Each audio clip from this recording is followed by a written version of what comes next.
aujourd'hui. Donc je vais tout simplement jouer à un jeu qui est Tu préfères. Donc il existe aussi dans la vie réelle. J'avais déjà fait une vidéo Tu préfères où je devais choisir un déclencheur. Mais là du coup c'est via en fait un site, via une application. Et je me suis dit que ça pourrait être sympa en fait de jouer avec toi et je trouve que ça change comme style de vidéo. Donc j'espère que t'en as pas marre de voir trop ce genre de vidéo. Moi j'avais trop envie de tester avec toi. Donc on va faire quelques questions ensemble. Je me suis dit que ça serait cool en fait de faire ce style de vidéo de temps en temps. Après j'ai pas d'autres applications en tête, mais si tu en as où je pourrais tester éventuellement, ce serait vraiment sympa. Je trouve que ça change. Et puis comme ça tu peux éventuellement apprendre encore plus à me connaître durant du coup ce jeu, parce que je pense qu'il y a tout thème, je crois. Donc voilà, on va commencer tout de suite. C'est parti.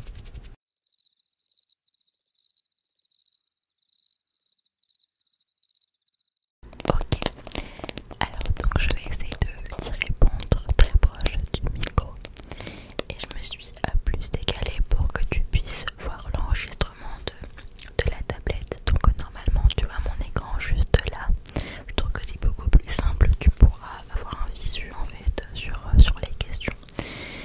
Alors n'hésite pas d'ailleurs à y répondre aussi en même temps que moi dans les commentaires si tu veux jouer le jeu. Bien sûr c'est pas obligatoire. Alors, entendez d'abord la bonne nouvelle ou entendez d'abord les mauvaises nouvelles. Généralement, je préfère d'abord les mauvaises nouvelles parce que comme ça, genre je peux pleurer ou être dans un bad mood. Et après, du coup, essayer de rattraper ces mauvaises nouvelles en une bonne nouvelle.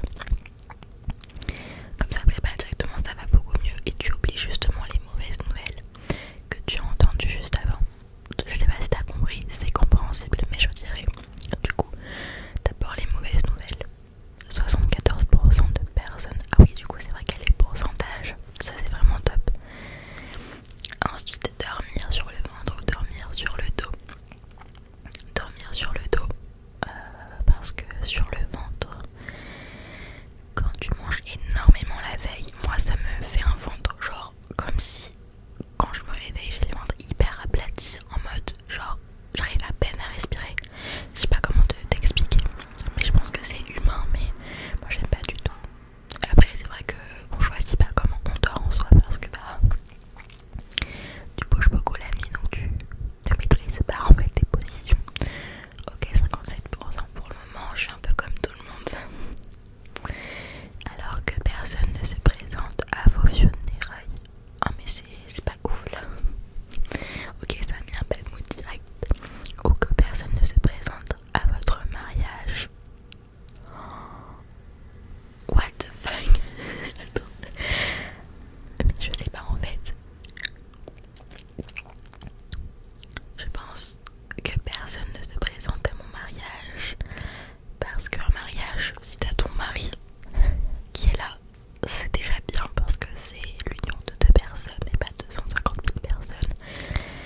Mais mes funérailles, enfin genre si je suis plus là et qu'il y a personne alors que je suis plus là, genre je sais pas, non. Donc je dirais que personne ne se présente à votre mariage. Ah ouais. Donc en fait t'es décédé et du coup personne ne peut te voir une dernière fois, j'allais dire, mais te rendre hommage. Les gens ils préfèrent genre aller à mon mariage. Je sais pas toi, dis-moi. Alors le somnambulisme chaque nuit ou dormir parler chaque nuit. Alors j'ai déjà été somnambule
je crois. Bref, ok, bah en fait les gens étaient totalement d'accord avec moi. Oh yeah, super, il y a une pub. En fait, j'ai l'impression que maintenant chaque application il y a une pub, c'est fou ça. Heureusement qu'on peut échapper à la pub. Ok. C'est trop chaud, c'est trop relou. J'aime trop ce jeu, franchement. En vrai, tu peux le faire genre solo quand tu t'ennuies ou le faire à ta famille, tes proches. Trop cool. Alors, ensuite, nous avons être hystériquement drôle ou être absolument magnifique. Bah là, en fait, on a deux choses qui posent problème, c'est-à-dire souvent les personnes préfèrent le physique que le caractère, alors que moi j'ai toujours trouvé ça stupide en fait, parce que tu peux sortir avec le beau gosse ou la belle gosse du monde entier, mais cette personne n'a pas de caractère, elle peut être ennuyante à chier, pas drôle justement. Donc moi je préfère être drôle et moche qu'être magnifique et être aigri, tu vois. Ah ok, donc les gens ils préfèrent être beaux. Bon, c'est bon à savoir, comme quoi maintenant j'ai l'impression qu'il faut être belle en fait pour entrer dans la norme. Ensuite, être poursuivi par des taureaux en colère. Ça c'est drôle parce que je suis d'origine taureau en signe astrologique. Ou être poursuivi par des requins affamés. Bah, être poursuivi par des taureaux en colère, j'ai pas envie de me faire bouffer. Hein. Ensuite, jouer un méchant dans un film ou jouer un héros dans un... Mais un héros, mais la base. Embrasser une méduse ou marcher sur un crabe. Bah, en fait, une méduse, je crois que quand tu as un contact avec, elle est pas du style genre c'est pas un truc en mode t'as des vibrations genre de merde, de l'électricité. Je sais pas, de toute façon je me fous la honte là sur YouTube, mais je préfère marcher sur un crabe parce qu'un crabe il peut je sais pas, t'ouvrir la peau, genre qu'une méduse ça peut, tu peux avoir des électrocutations. Marcher sur un crabe. Ensuite, ne jamais avoir à nettoyer une salle de bain ou ne plus jamais avoir à faire la vaisselle. Oh, ma phobie. Bah, une salle de bain, tu vas aux toilettes, enfin ça dépend. Je sais pas si compte les toilettes, mais salle de bain, douche, lavabo. Lavabo aussi, les crades. En vrai, je préfère que ce soit le lavabo